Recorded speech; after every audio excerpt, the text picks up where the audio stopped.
In today's class, we're going to look at questions on confidence interval in statistics. A poultry scientist was interested in estimating the average weight gain over a month for 100 chickens introduced to a new diet. To estimate the average weight gain, he has taken a random sample of 40 chickens and measured the weight gain. The mean and standard deviation are 60 grams and 5 grams respectively. Question 1. Construct a 99% confidence interval.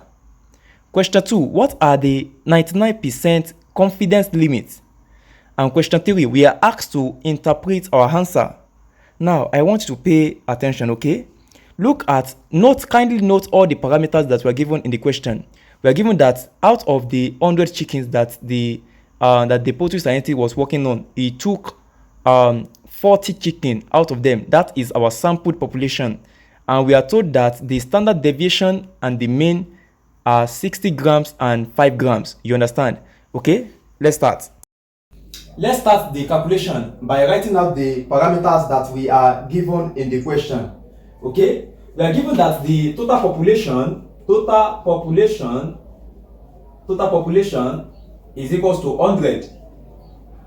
Total population is 100 chicken. Okay, now out of the total population, sampled population, that is the population that is sampled among the 100 chicken, the population that was sampled is 40. You understand? So I will call it sampled population. Sampled population. Okay, the sample population is 40. Okay, now we are given that the mean is equals to 60. Mean is equals to 60, and the standard deviation SD is equals to what? Standard deviation is 5 grams. Let me put grams. We are also given this in grams. Okay, let's start with the first question. We are asked to construct 99% confidence interval. 99% confidence interval. Okay,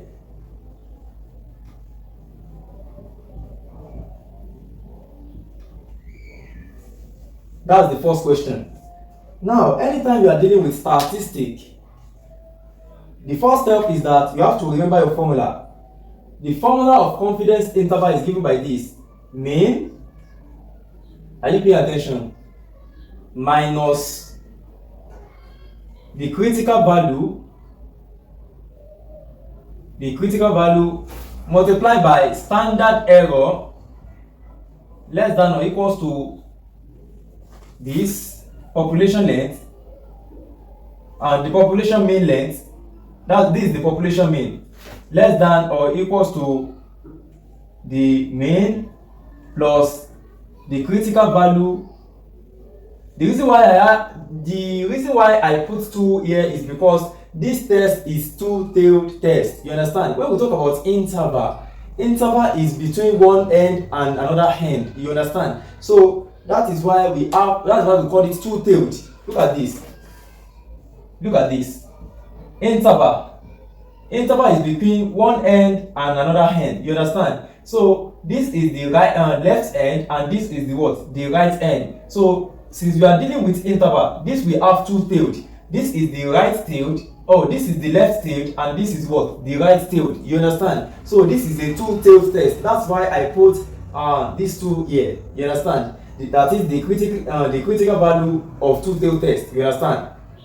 This sign represents critical value. You understand? Critical value can be right-tailed, left-tailed, or two-tailed test. But from this question, we are dealing with two-tailed. Okay? Since we have interval, so critical value multiplied by SE.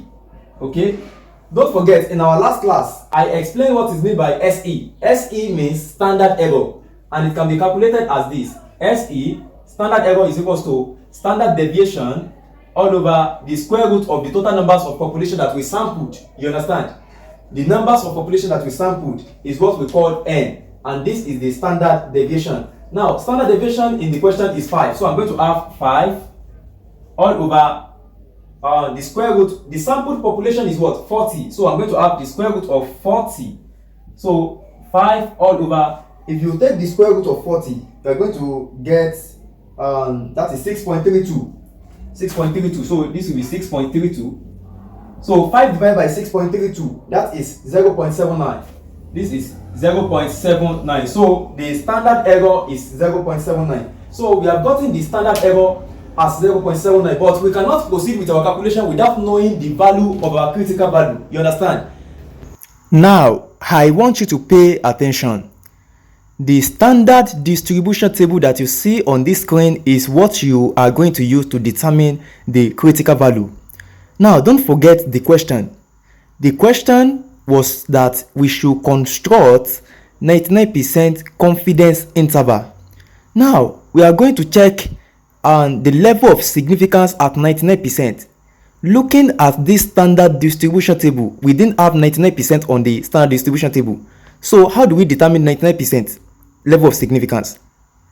To determine the 99% level of significance, just subtract 99 from 100. That is what? 1.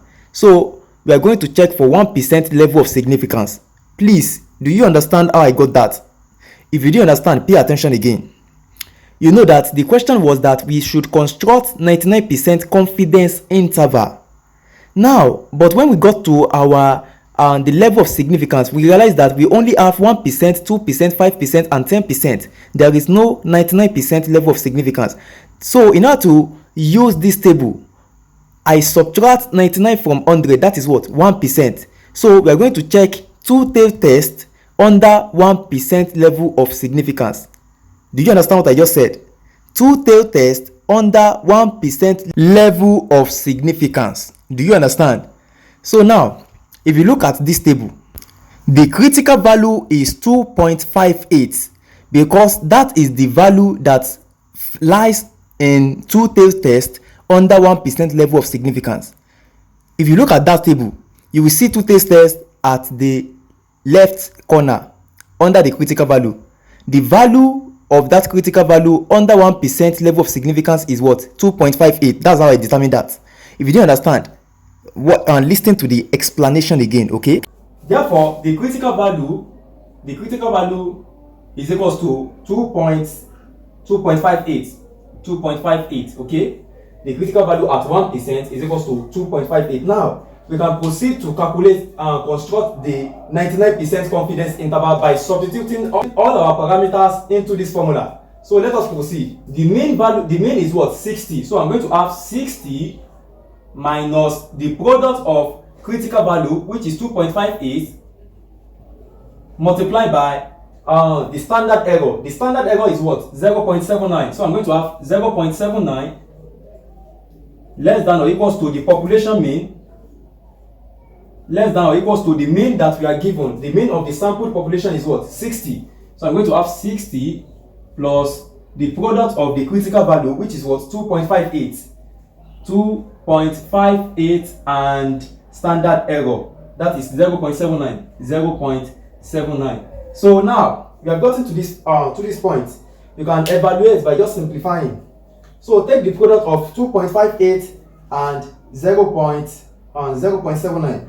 You are going to get 2.04. So I'm going to have 60 minus 2.04 less than or equals to the population mean length less than or equals to 60 plus 2.04. So take the difference of 60 and 2.04. The value is 57.04 less than or equals to the population mean less than or equals to 60 plus 2.04. That is 62.04. So the confidence interval at 99% is 57.04 less than or equals to the population mean less than or equals to 62.04. Do you understand? So now I want to pay attention.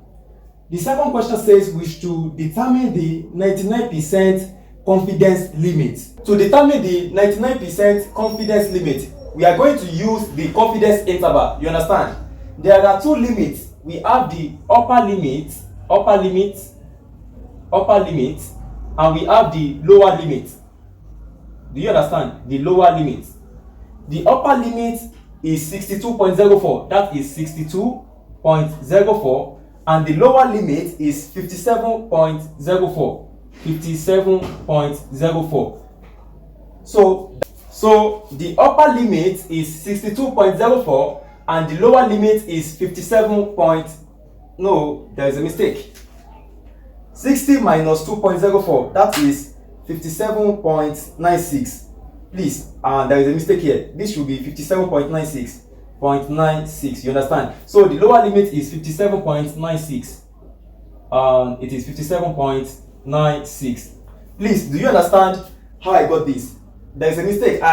When I take the difference between this, I wrote 57.04 before. That's not the answer, okay? The answer is 60 minus 2.04. It should give us 57.96. You understand? So the upper limit is 62.04 and the lower limit is 57.96. Please, do you understand? Don't make the same mistake in the exam, okay?